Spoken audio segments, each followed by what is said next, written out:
Everyone, नमस्कार। मैं हूं आशिमा शुक्ला, आपकी English faculty, current affairs, banking awareness faculty. और इस सेशन में हम लोग फर्दर जो हमने सीरीज शुरू करी थी इडियम्स एंड फ्रेजेस की एंड अदर ऐसे फ्रेजेस इंग्लिश लैंग्वेज के जो आपके सभी एग्जाम पॉइंट ऑफ व्यू से इंपॉर्टेंट है, डायरेक्ट क्वेश्चंस इनसे आते हैं, उसके लिए हमने एक सीरीज शुरू करी थी। उसका सेकेंड पार्ट है इडियम्स एंड फ्रेजेस में ही हम लोग और 5 to 6 फ्रेजेस कवर करने वाले हैं। ये एक शॉर्ट वीडियो रहेगा, आपका ज़्यादा टाइम भी नहीं लगेगा और आपको कुछ नई इन्फॉर्मेशन, कुछ नए फ्रेजेस पता चलेंगे। और इसमें कोशिश की गई है कि वही इडियम्स एंड फ्रेजेस यूज़ किए जाएं जो अभी तक एग्जाम्स में आ चुके हैं, राइट। तो सबसे पहला है बी इन एक्लिप्स। ना एक्लिप्स क्या होता है ना, एक्लिप्स मतलब क्या है, जब ग्रहण होता है। सो बी इन एक्लिप्स का मतलब जब ग्रहण लग गया हो। In that sense if you see, eclipse में क्या होता है, एक अच्छा खासा चमकता हुआ सूरज पे हल्का सा अंधेरा छा गया, शाइनिंग बॉडी पे एक डार्कनेस आ गई, है ना। चमकती हुई चीज पे अगर थोड़ी सी डार्कनेस आ जाए, उसकी चमक कम हो जाए, right, that is what is an eclipse. Eclipse का मतलब अगर हम देखें तो यही है।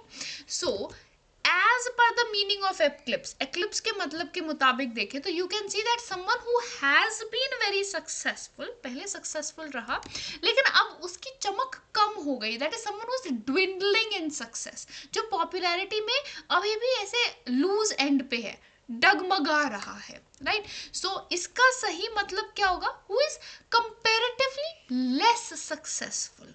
डिफीट नहीं हुआ है, सक्सेसफुल अभी भी है, लेकिन अब उसकी चमक जो है वो थोड़ी सी कम हो गई है, राइट।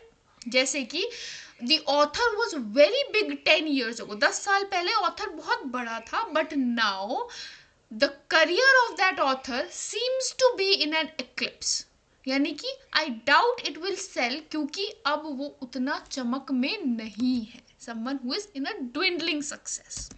नेक्स्ट आता है ways and means. Ways and means का मतलब क्या हुआ, इट इज सिंपली कि जैसा वर्ड है वैसा, कि ऐसे तौर तरीके पता लगाने जिससे हम अपना काम पूरा कर सकें।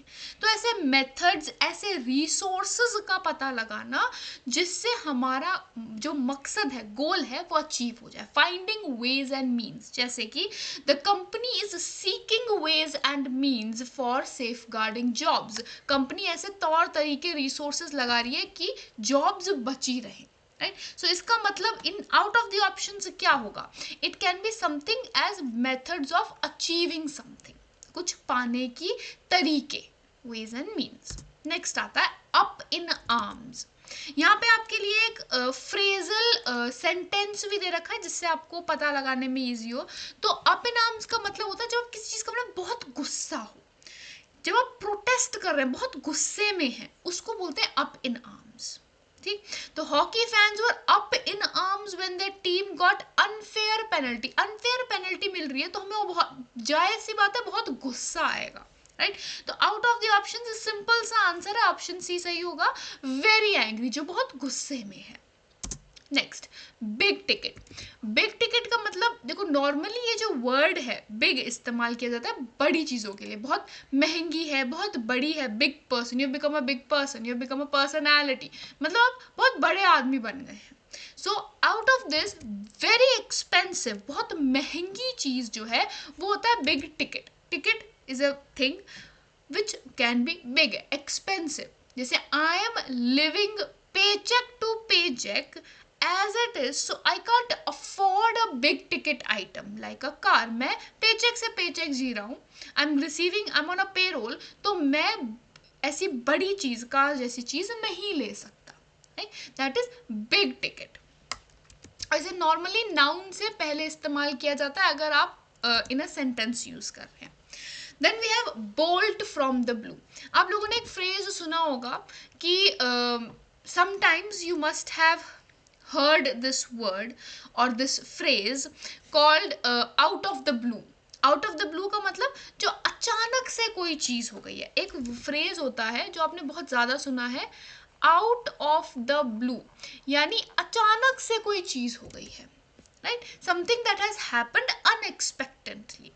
ऐसा ही बोल्ट फ्रॉम द ब्लू है। बोल्ट ऑफ द ब्लू मतलब कोई ऐसी न्यूज़ जो आप एक्सपेक्ट नहीं कर रहे थे, जैसे एक अचानक से गोली आपके लग गई है, आपको पता नहीं, आपको एक्सपेक्टेड नहीं था कि आज आपको कुछ ऐसा न्यूज़ मिलने वाला, लेकिन अचानक से मिल गई।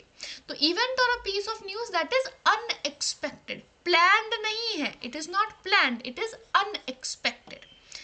तो जैसे news of his marriage was a bolt from the blue, उसकी जो शादी की खबर है, हमें नहीं लगा था अभी वो शादी के लिए तैयार है, but out of the blue हमें न्यूज़ मिली।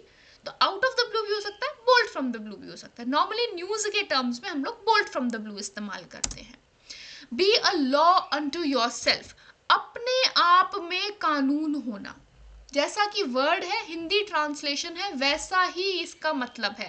दैट इज अपने आप में कानून होना, जो अपने आप को, जो किसी की नहीं सुनेगा, वो अपने आप की सुनेगा, उसका जो मानना है वही है। He is independent in that way, he और शी इज इग्नोरिंग लॉज, और बिल्कुल अनकन्वेंशनल, अपने तरीके से काम करेगा, अपने आप को सही मानता है।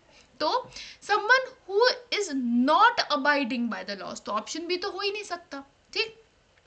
दूसरों को नहीं बोल रहा कि आप भी फॉलो करो, नहीं, तो इससे भी कोई मतलब नहीं है।